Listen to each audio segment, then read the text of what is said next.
Team Nakatani gustong makalaban si Rafael Espinosa sa featherweight. Ayon sa report ng Ring Magazine, sinabi ng trainer ni Junto Nakatani, "Gustong-gusto kong diretsyong lumaban kay Rafael Espinosa para sa WBO featherweight belt." Sabi ni Hernandez sa The Ring pagkatapos ng isang training session kasama si Nakatani sa LA Boxing Gym. Magandang laban ito dahil dalawang matangkad at talentadong boksingero ang maghaharap.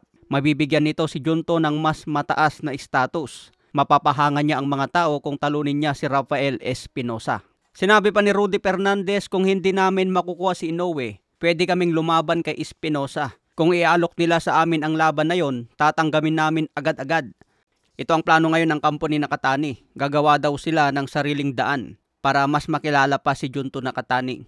Kung hindi pa matuloy na lumaban si Nakatani kay Inoue sa Super Bantam, pwede na raw lumaban si Junto Nakatani sa featherweight. Magandang laban nga ito mga tol dahil magaling din si Rafael Espinosa. Under din ito ng Top Rank promotion kaya madali lang maikasa. Kung manalo si Nakatani kontra Rafael Espinosa, si Nakatani na ngayon ang mag-aabang kay Inoue sa featherweight. Napakagandang plano ito mga tol. May posibilidad kasi na mananalo si Junto Nakatani kay Inoue dahil mas mahaba si Nakatani at may power. Si Inoue kasi pamatay din niyang speed at mabilis ang counter.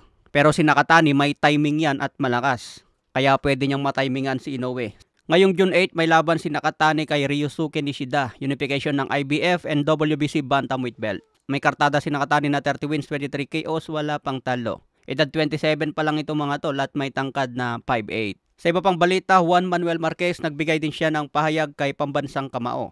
Ito ang sinabi ni Marquez mga tol, "Kung si Manny Pacquiao ay nasa maayos na kondisyon at walang iniindang injury, siguradong maganda pa rin ang laban na ipapakita. Malakas pa rin siya sumuntok, kaya tignan natin kung paano harapin yan ni Mario Barrios." Naniniwala si Marquez na sa ngayon may lakas pa si Pacman kahit edad 46 na. Malapit na ang July 19 mga tol. Sakto na ibalik na ni Pacman ang kanyang kondisyon bago pa ang weigh-in. Marami ang nagsasabi na kulang ang 2 buwan na training ni Pacman. Lalo na kailangan niya ng mahabang pahinga. Dapat daw kay Pacman mga 4 months or 3 months. Pero may conditioning coach si Manny Pacquiao mga tol.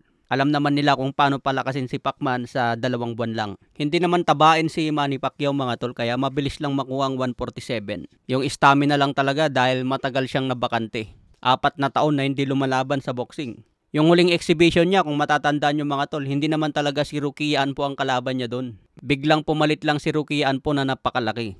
Kung makikita nyo yung galawan ni Rocky Anpo, malupit din mga tol dahil marunong siyang kumounter. Sinabi nga ni Rocky Anpo dati sa interview, gusto niyang in-knockout si Manny Pacquiao. Pero naisip niya na hindi raw ganun pala kadali in-knockout si Pacman kahit mas maliit. So okay mga tol, abang na lang po tayo ng next update.